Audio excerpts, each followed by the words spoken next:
Stay in the back, you're embarrassing, Brad hissed under his breath, his lips barely moving as he leaned closer. The fake smile plastered across his face for the rest of the family didn't quite reach his eyes. Seriously, Linda. Just, don't ruin the photos this year. I stood there clutching the homemade apple pie I'd baked that morning, wearing the same navy blue dress I'd worn to 3 different family events. My hands trembled slightly, but I kept my smile soft and steady. The reunion was already in full swing, crystal wine glasses clinking, shrill laughter bouncing off the walls of the rented banquet hall, and the hum of shallow small talk in every corner. Brad, of course, was in the center of it all, handsome, confident, dripping in designer everything. His tailored suit hugged his gym-toned frame, and his Rolex sparkled every time he lifted his wine glass. To the family, he was golden. Senior Vice President, the future CEO, our pride and joy, they always said. Me? I was just Linda. Oh, Linda's still finding her path. She's such a sweet girl. Always has her nose in a book or some online thing. Translation? Nobody knew, or cared, what I actually did for a living. Brad didn't even bother hiding his smirk as I moved toward the dessert table like I was being dismissed by a maitre d'. I overheard Aunt Patty whisper to another relative, "She always brings something homemade, bless her heart." You'd think she'd at least buy something fancy once in a while. The worst part? I'd expected this. I was used to it. Every reunion was the same, Brad shining under a spotlight while I hovered around the edges like some distant cousin twice removed. But this time, the game was about to change. Just as I quietly slid my pie next to a glossy bakery-bought cheesecake, the double doors of the hall swung open. The clinking and chattering came to an abrupt pause. Everyone turned to look. A tall, striking woman in a sleek gray power suit stepped into the room. Her heels clicked confidently as she walked. Next to her was a sharply dressed man carrying a leather folder. All eyes were on them. Brad's face shifted. He straightened his tie, brushed his hair back, and walked forward with the smug grin of someone used to being the favorite. "Cynthia," he said with enthusiasm, "I didn't know you were coming." The woman raised her hand politely but didn't smile. Instead, she scanned the room, her gaze landing right on me. Then she said something no one expected. "Ladies and gentlemen, meet your new company owner." She turned slightly and pointed, straight at me. A silence dropped over the room so heavy it was almost physical. Brad's mouth fell open. I stood still, watching a sea of shocked faces turn my way. The pie in my hands had never felt lighter. And that was just the beginning. Growing up, I never really understood why I felt like an outsider in my own family. It wasn't like I was rebellious or difficult. I didn't talk back, didn't make waves. I was the quiet one, the one who always said, "I'm fine," even when I wasn't. My parents were good people, but they were old school. For them, success had a look, and it looked exactly like Brad. He was the quarterback, the straight-A student, the business school prodigy. Every holiday, every dinner table conversation, every phone call home somehow circled back to him. Brad's been promoted. Brad closed a big deal. Brad's boss said he's got real CEO potential. And me? Linda's still playing with her computer stuff. That computer stuff had a name, of course, software engineering, data systems, cloud management, but no one cared to ask. I taught myself to code when I was 15, not that anyone noticed. While Brad was being cheered on at football games, I was holed up in my bedroom, watching YouTube tutorials and solving tech puzzles online for fun. I even built a small app that helped local businesses with their inventory, free of charge. But to them, I was just Linda. The nice one. The one with potential, a word they used as a placeholder for not good enough. And Brad never missed a chance to remind me. At one reunion, I'd gotten excited about a startup I was working on. I tried to share it at the dinner table, even brought a little demo on my tablet. Brad took one look, chuckled, and said, "That's cute. You playing tech guru now?" Everyone laughed with him. I laughed too, but inside, I felt like my ribs were caving in. There were birthdays where he gave me a book on finding your purpose. One year, he gave me a mug that said, "World's okayest sister." He played it off as humor. "Lighten up, Linda," he'd always say. But I knew he meant it. It wasn't just Brad, though. It was the silence that followed whenever I spoke. The way no one asked about my life unless it had something to do with who I was dating or when I'd settled down. I'd stopped bringing up my work, even though, by 25, I'd already been working on back-end systems for companies 3 times the size of Brad's firm. I remember one Thanksgiving, I'd gotten a remote contract with a company in San Diego, a pretty big deal. When I told my mom, she smiled faintly and said, "That's nice, honey. But do you think it's stable? Maybe ask Brad for advice." Ask Brad. The golden boy with his shiny shoes and shallow charm. I never said it out loud, but somewhere deep down, I promised myself something that night. One day, they were going to see me. Not just as Linda, the girl with the pie. But as Linda, the one who built her own empire. And that day was already here. After that Thanksgiving, I stopped trying to explain myself. I didn't need their validation anymore. What I needed was space and silence. And I used both to build something no one in my family ever saw coming. I moved out of our small town in Ohio and rented a tiny apartment on the outskirts of Austin, Texas. Nothing fancy, just a desk, a decent internet connection, and more determination than I'd ever felt in my life. I kept my head down, saved every dime, and poured my soul into my passion, software systems for small to medium-sized businesses. It started small: inventory tracking tools, booking management, CRM solutions. I didn't even have a proper name for my business at first. Just Linda Tech, scribbled at the top of an Excel sheet. I worked 18-hour days, slept on a mattress on the floor, ate frozen meals, and didn't complain, not once. The hustle wasn't pretty. There were nights I cried from exhaustion. Days I doubted myself. I got scammed once by a fake investor. Lost a major client due to a server failure. But every failure taught me something. Every setback was fuel. Then one night, it clicked. I developed a software suite designed specifically for multi-location service businesses, hair salons, dentists, boutique gyms. No one else was doing it quite right.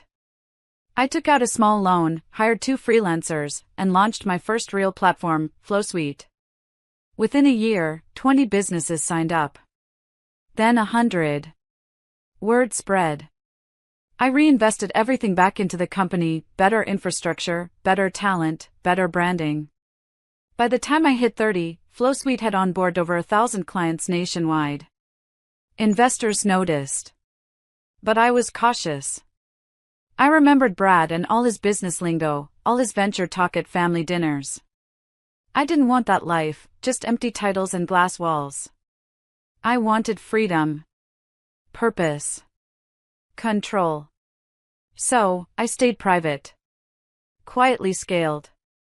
Kept ownership. I partnered with a former Google developer and a brilliant Latina CFO who believed in the mission. Together, we built a business that made real change for real people. I had offices in Austin and Denver. A full-time team of 42.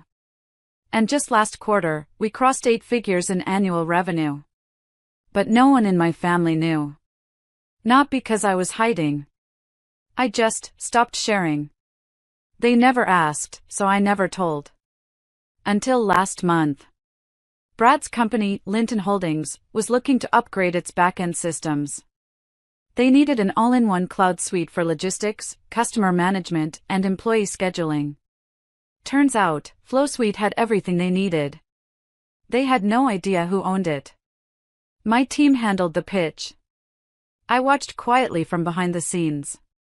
When they signed the final contract, it included a clause: full company acquisition. It was strategic. Quiet. Clean. And legal ownership? All mine. So when that moment came at the reunion, when Cynthia walked in and pointed at me, Brad wasn't just shocked. He was owned. For a moment, the air felt sucked out of the room. You could hear the clink of someone setting down their wine glass too fast, the shuffle of heels, a child asking, "What's a company owner?" before being hushed. Brad stood there frozen, his mouth slightly open, eyes darting between me and Cynthia, his CEO. The man who had spent years puffing up his chest at family events now looked like someone had pulled the floor out from under him. He opened his mouth to speak, then stopped. Then tried again. You're joking, right? He stammered, forcing a chuckle that cracked halfway through. Linda? She's not. She is, Cynthia said, stepping beside me. She's the new owner of Linton Holdings. Effective immediately. I'd suggest showing some respect. I didn't gloat. Didn't smile. I just looked him in the eye, steady, calm. You bought my company? Brad asked, voice barely above a whisper. No, Brad, I said gently. I acquired it. There's a difference. Gasps. Audible ones. Even Uncle Jerry coughed into his drink and whispered, well, damn.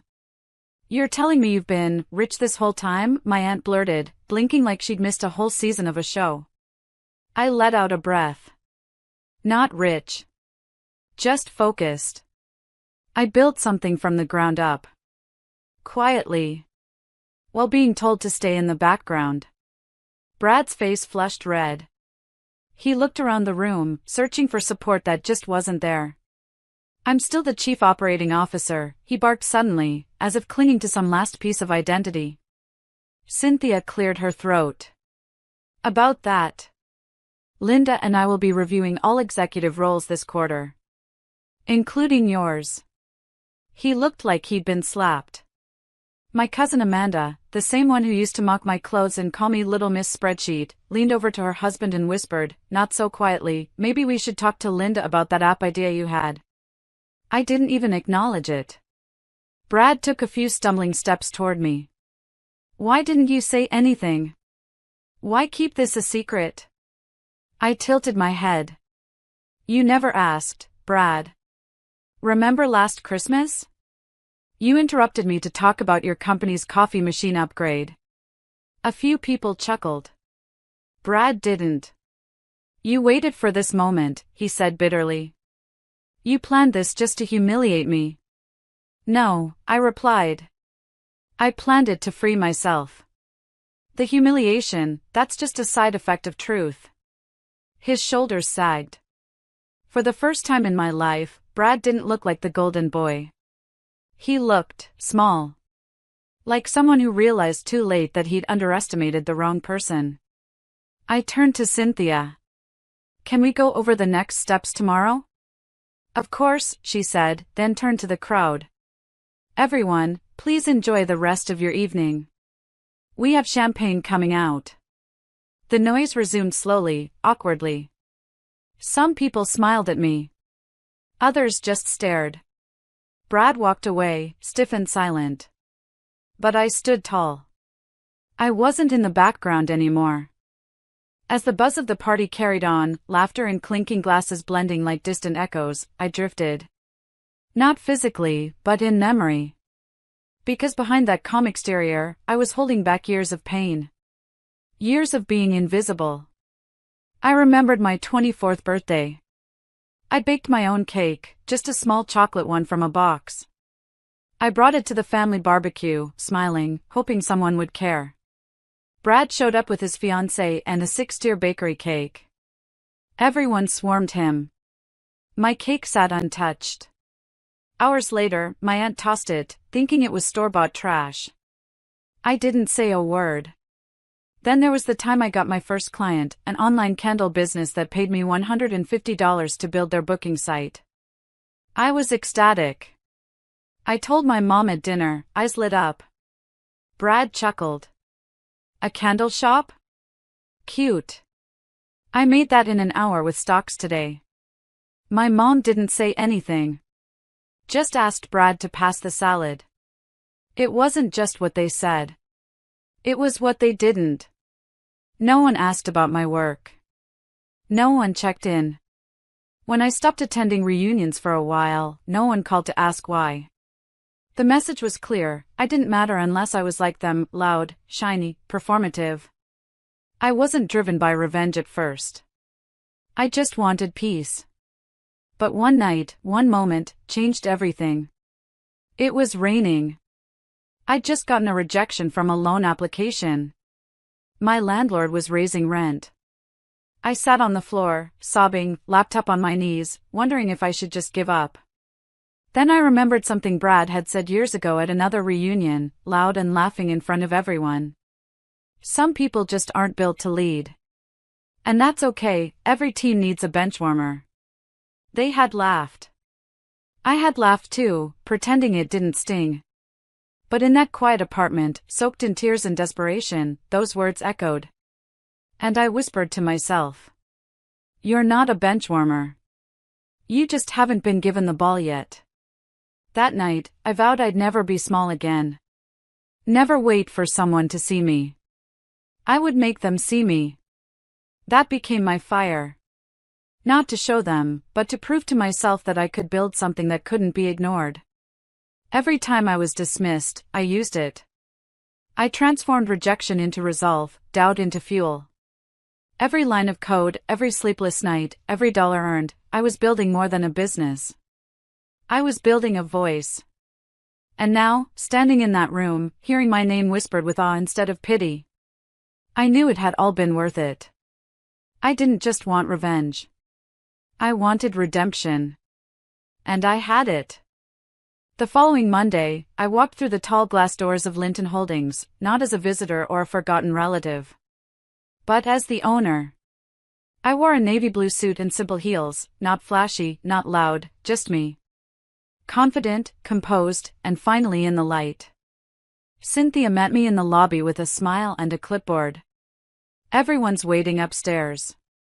You ready? I nodded. Let's do this. The boardroom was full. Executives, directors, even Brad, who looked like he hadn't slept since the reunion. His tie was crooked, and he didn't look at me when I entered. Good morning, I said, scanning the room. Let's get started. No one interrupted. Not like the old days. Not like family dinners. I opened with decisions I'd spent months preparing in silence. First, department budgets are being reviewed. We're investing more into product development and scaling back unnecessary marketing fluff. Cynthia and I will be personally overseeing this. Whispers. Second, there will be a reorganization of executive roles. Not based on politics or seniority, but performance. No one is guaranteed a seat anymore. You earn it. A few jaws clenched. Brad shifted in his chair. Third, we're launching the Elevate program. It's a mentorship initiative for underrepresented employees across all levels. I didn't have a mentor. But I'll be damned if the next Linda walks these halls feeling unseen. Silence. Then, slow claps. Not sarcastic. Real. Brad raised his hand. I have a question. I raised an eyebrow. Go ahead. What exactly is my role in this new structure? His tone was flat, eyes narrowed. You'll be evaluated like everyone else, I replied calmly. We'll review performance, team feedback, and adaptability. You mean I might lose my job? He snapped. I mean we're building something stronger. If you're part of that vision, great. If not. I let the silence finish that sentence. Cynthia slid a folder in front of him. These are your current performance metrics. Brad looked down. For the first time, he didn't fight. He just nodded. Meeting adjourned. Outside the boardroom, employees I'd never met before came up to shake my hand. I've been here 8 years, one woman said. First time I've ever seen a meeting led with that much clarity. Another whispered, thank you. You've already changed the tone around here. Later that day, I sat in my new office, floor-to-ceiling windows, city skyline, the hum of leadership all around me. I looked out and thought of all the times I felt like I didn't belong. All the reunions I was shoved to the back. All the moments I stayed quiet to keep the peace. No more. This was my seat now. And I wasn't giving it up. Not for family guilt. Not for fake politeness. Not for anyone who had ever called me embarrassing. The power had shifted, and I wasn't just part of the story anymore. I was the one writing it. The shift didn't happen overnight, but it happened fast enough to rattle the very foundation Brad had stood on his whole life. It started with murmurs at work. Brad had always been the golden boy of the office, confident, charming, and well-connected. But under pressure, cracks started showing. His numbers were weak, his team unmotivated, and once the protection of family influence was removed, people saw him clearly. And it wasn't flattering. He started missing deadlines. Blamed interns for sloppy reports. Snapped in meetings. The same man who used to walk down the hallway like he owned the place, now kept his head down and avoided eye contact. One morning, HR called him in for a formal performance review. He stormed out of the office 2 hours later, face pale, jaw tight. No one said a word. No one offered sympathy. And I didn't have to say anything. The walls were already closing in. A week later, I received an official resignation email from him. I need to explore other ventures, it read. Translation? He'd rather quit than be fired. But it wasn't just at work where the shift happened. It started bleeding into our family too. At the next family dinner, yes, I agreed to show up, mostly out of curiosity. I walked in and heads turned. Not in mockery or judgment, but with quiet awe. Uncle Marvin stood when I entered. Linda, good to see you. Your grandmother's been telling everyone about your success. Grandma smiled warmly. My girl owns a company now. Imagine that. For the first time, I sat at the center of the table. No one pushed me aside. No one hushed me. Brad was there too, quieter than I'd ever seen him. He barely touched his food. Halfway through dinner, he spoke. Linda, he started, voice unsure, I want to say congrats. And I mean it. You've done something big. Something I didn't think, well, I didn't see it coming. I looked at him, trying to decide what to feel. Pity? No. Satisfaction? A little. Peace? Surprisingly, yes. Thanks, Brad, I replied calmly. I didn't need you to see it coming. I just needed to see it myself. Later, Mom approached me in the kitchen while I was helping Grandma with the dishes. She touched my arm. Linda, I owe you an apology. We were wrong about so much. Her eyes were glassy. You deserved more from us. I'm sorry we didn't see you. I paused, then smiled. Thanks, Mom. That means a lot. She wasn't perfect. None of them were. But for the first time, they saw me as more than just the quiet cousin. I was no longer the girl in the background. I was the one they now looked to. And Brad? He had finally learned what it meant to lose something you never truly appreciated in the first place. This wasn't revenge through rage. It was revenge through rising. And nothing spoke louder than silence at a table where I once didn't have a seat. 6 months later, I stood on the rooftop of my office building. The city lights stretched endlessly, buzzing with life beneath me. Behind me, a celebration was underway, our company's best quarter yet. Champagne flowed, laughter echoed, and people from every department mingled like family. I stepped aside for a moment, letting the crisp evening breeze settle around me. This silence? This peace? I'd earned every second of it.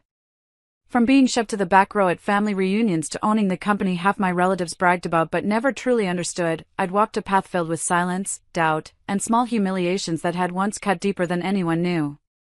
But not anymore. Boss, we're ready for your toast, Cynthia called behind me, holding up a glass. I turned and walked back in, heels clicking on the stone floor, every eye in the room landing on me, not out of obligation, but respect. I lifted my glass. Tonight isn't about numbers, I began, my voice steady. It's about stories. About the ones they told us growing up, the ones where we were always in the background, always the helper, never the hero. There were nods. Soft murmurs. A few misty eyes. Well, I say it's time we write new stories. Ones where the quiet cousin becomes the queen, the overlooked daughter becomes the owner, and the woman told to stay in the back. I paused, letting the moment breathe. Takes the front seat, and drives the whole damn bus. Laughter and cheers erupted, louder than I'd ever imagined possible. After the toast, as people returned to dancing and mingling, Brad walked over slowly. He looked humbled. I just wanted to say thank you, he said quietly. For what? I asked, raising an eyebrow. For not destroying me. You could have embarrassed me, fired me publicly, rubbed it in. I gave a soft smile. I didn't need to destroy you, Brad. I just needed to build myself. He nodded, swallowing hard. You did more than that. We clinked glasses. A while later, I went back to the edge of the rooftop and pulled out my phone. One message waited from Grandma. Proud of you, sweetheart. You showed them all, without ever raising your voice. I smiled. Before I left, I took one last look at the skyline, whispered a quiet thank you to the woman I used to be, the one who stood in the shadows and took it all, and walked back inside. Because this time, the spotlight was mine. And as I passed the grand glass doors of my building, a familiar security guard nodded. Leaving already, Ms. Carter? I grinned. Just getting started. And that, right there, was my story. No loud revenge.